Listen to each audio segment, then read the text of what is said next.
1983년 10월 9일 버마 수도 랑군에 위치한 아웅산 묘역에서 큰 폭발이 일어나 21명이 사망하고 46명이 부상을 당하는 사건이 발생했습니다.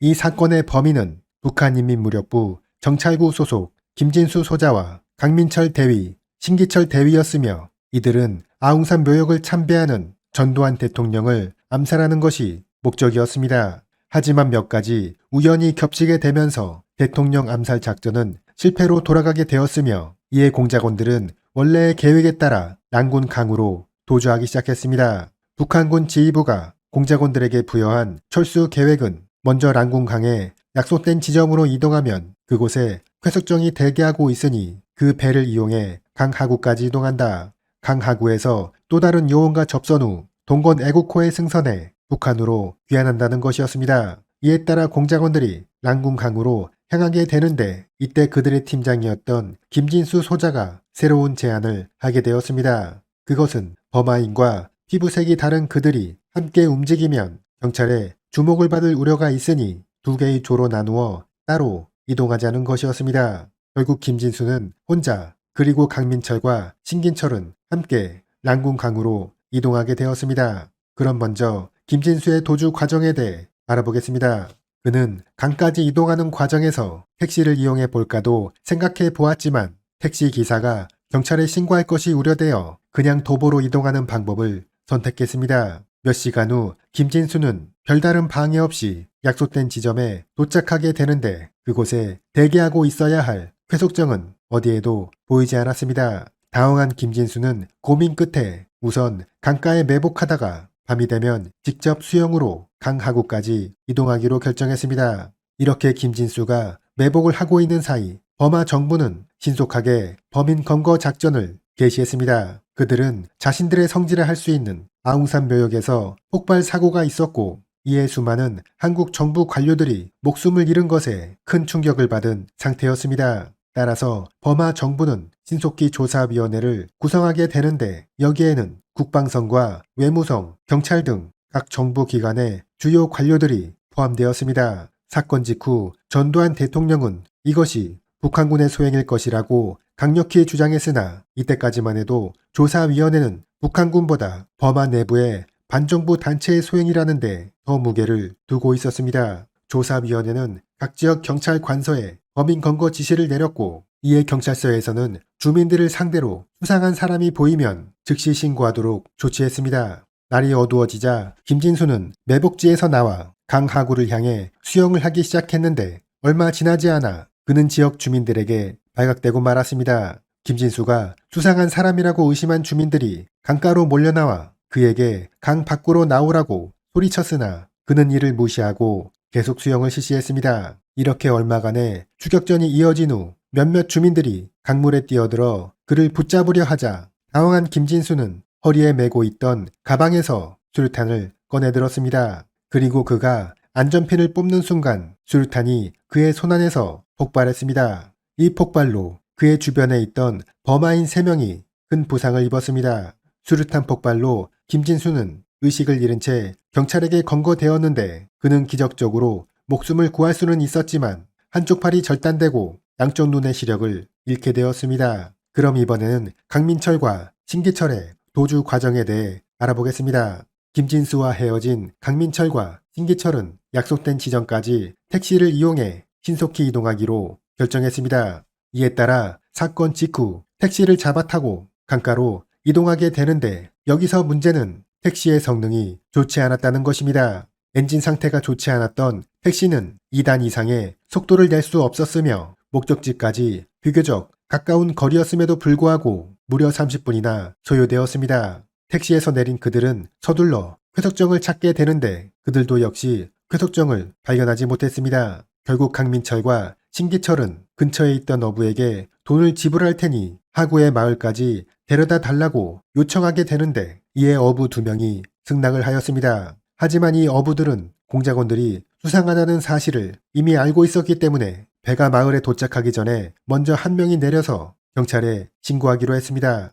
목적지에 도착한 공작원들은 잠시 상점에 들러 담배와 과자를 구입하고 있었는데 신고를 받고 출동한 경찰 4명이 상점으로 들이닥쳤습니다. 공작원들을 둘러싼 경찰들이 가방 검사를 요구하자 이들은 이 요구를 거부하면서 얼마간 실랑이가 이어졌습니다. 결국 공작원들은 파출소로 연행되었는데 그곳에서도 가방 검사에 대한 실랑이가 계속 이어지게 되었고 급기야 경찰관이 공작원들의 가방을 강제로 빼앗으려 했습니다. 당황한 공작원들이 가방에서 권총을 꺼냈으며 이어 파출소에서는 서로 간의 총격전이 벌어졌습니다. 이 총격으로 범하 경찰관 2명은 중상을 입었고 신기철은 치명상을 입고 현장에서 사망했습니다. 그리고 강민철은 파출소 밖으로 도주하는데 성공할 수 있었습니다. 강민철의 존재가 드러나게 되자 마을에서는 경찰과 군인 그리고 400여 명의 주민들이 동원되는 대규모 수색작전이 실시되었습니다. 결국 다음날 아침 강민철은 군인들에 의해 포위되는데 군인들에게는 범인을 죽이지 말고 반드시 생포하라는 지시가 내려졌습니다. 포위망이 점점 좁혀오자 강민철은 가방에서 수류탄을 꺼냈으며 안전피를 뽑는 순간 폭발이 일어나면서 근처에 있던 범하군인 2명이 중상을 입었습니다. 그리고 강민철은 손이 절단된 상태로 체포되었습니다. 그럼 여기에서 공작원들이 사용했던 수류탄에 대해 알아보겠습니다. 수류탄은 원래 안전핀을 제거하고 목표 지역을 향해 던지면 뇌관이 점화되면서 폭발하는 방식으로 작동합니다. 하지만 공작원들이 사용했던 수류탄은 안전핀을 제거하는 순간 바로 폭발했는데 이것은 수류탄이 제조 과정에서 불량을 일으킨 것으로 추정되었습니다. 하지만 여기에는 또 다른 주장도 제기되었습니다. 공작원들이 수류탄을 사용할 정도면 이미 그들의 정체가 노출된 상태인데 이러한 상황에서 북한군 지휘부는 수류탄의 안전핀이 제거되면 바로 폭발하도록 해 공작원들이 자폭을 하게 되면서 증거를 인멸하려 했다는 것입니다. 그리고 이후 벌어진 조사 결과 공작원들이 그토록 만나고 싶어 했던 동건 애국호는 약속 장소에 있지 않았던 것으로 확인되었습니다. 원래 사건 발생 전 동건 애국호가 난궁강 하구에 접근을 시도하려 했으나 범하 항만 측에서 이 배의 접근을 수상히 여겨 범하 영내의 진입을 금지시켰던 것입니다. 결국 공작원들은 존재하지도 않는 동건 애국호를 향해 도주를 실시했던 것입니다. 범하 수사 당국은 3명의 범인 중 2명이 생포되자 즉시 그들에 대한 신문 절차에 들어갔습니다. 하지만 김진수는 어떠한 질문에도 대답하지 않고 침묵을 지켰던 반면 강민철은 몇 가지 질문에 대해서 제한적으로 답변을 했습니다. 처음에 강민철은 자신이 남한 사람이고 서울 영등포에 거주하며 서울대를 졸업했다고 진술했습니다.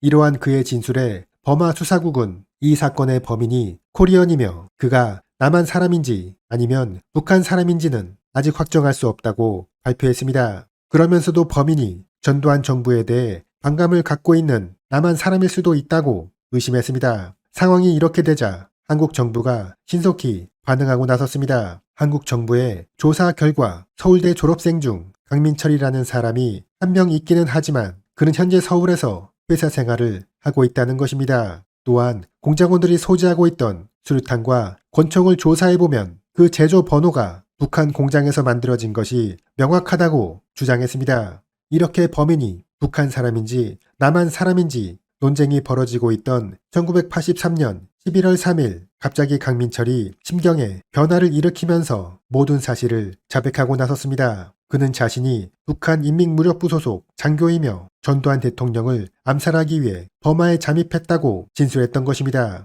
그가 이렇게 자백을 한 데에는 범하 병원의 간호사가 큰 역할을 했다는 진술이 있습니다. 이 간호사는 강민철이 완쾌될 때까지 그를 정성스럽게 치료해 주었으며 모든 것을 자백하면 간단한 재판 후 범하에서 살 수도 있다고 설득했던 것입니다. 자료에 따르면 이 간호사는 범하 정부에서 도입한 정보부 요원이었다는 기록도 있습니다. 상당한 미인이었던 이 간호사는 강민철을 치료하면서 많은 친절을 베풀었고 이에 감동한 강민철이 설득을 당하여 사건의 전말을 자백하게 되었다는 것입니다. 강민철의 자백으로 이번 사건이 북한의 소행이라는 것이 밝혀지자 범하 정부는 즉시 강경한 조치를 취하게 됩니다. 범하는 북한의 국가 승인을 취소하고 모든 외교 관계를 단절하기로 했으며 당시 범하에 머물고 있던 북한 대사와 직원 그리고 가족들까지 모두 추방시켰던 것입니다. 범하의 이러한 조치에 코스타리카와 서사모아, 코모로도 북한과의 외교를 단절했으며 그 밖에 69개국의 나라에서 북한과의 교류를 제안했습니다. 그리고 버마 군법 회의에서는 범인들에 대한 재판이 진행되었습니다.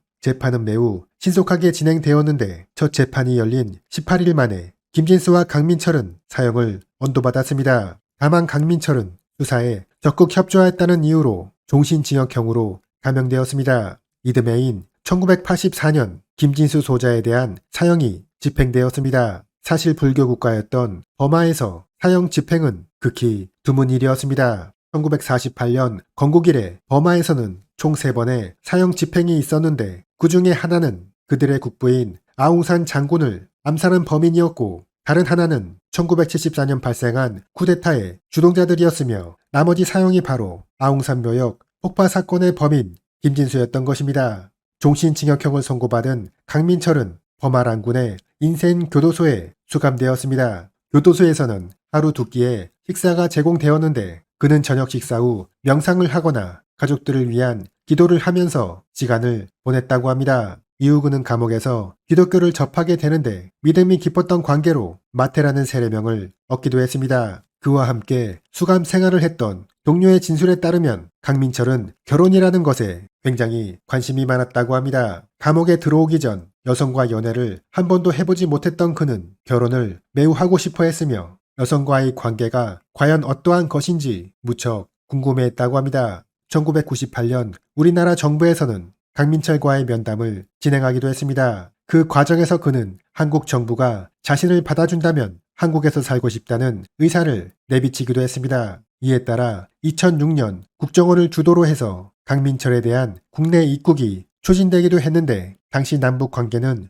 교류 협력이 한창 진행되고 있는 상황이어서 우리 정부는 북한을 자극하면 안 된다는 이유로 그에 대한 입국 절차를 중단시켰습니다. 또한 그를 국내에 데려온다 하더라도 정치적으로 이용할 가치가 별로 없다는 것도 주요한 이유가 되었던 것으로 알려졌습니다. 사실 미얀마 정부는 남한이든 북한이든 강민철을 받아주는 나라만 있다면 그를 석방할 의사가 있었지만 북한은 그의 존재 자체를 완전히 부인했고 남한은 정치적 이용 가치가 없다는 이유로 그를 내면했던 것입니다. 지난 2008년 강민철은 25년간의 수감 생활 도중 간질환으로 갑자기 세상을 떠났습니다. 아웅산 묘역 폭파 사건. 이 사건은 수많은 우리 정보 요인들을 암살하고 그들의 가족들을 깊은 슬픔에 빠지게 했던 북한의 만행이었습니다. 다만 칼기 폭파 사건의 김현희의 경우와 비교해 보았을 때 우리 정부가 강민철을 무려 25년 동안이나 외면했던 것은 너무 가혹한 처사였다는 의견도 있습니다.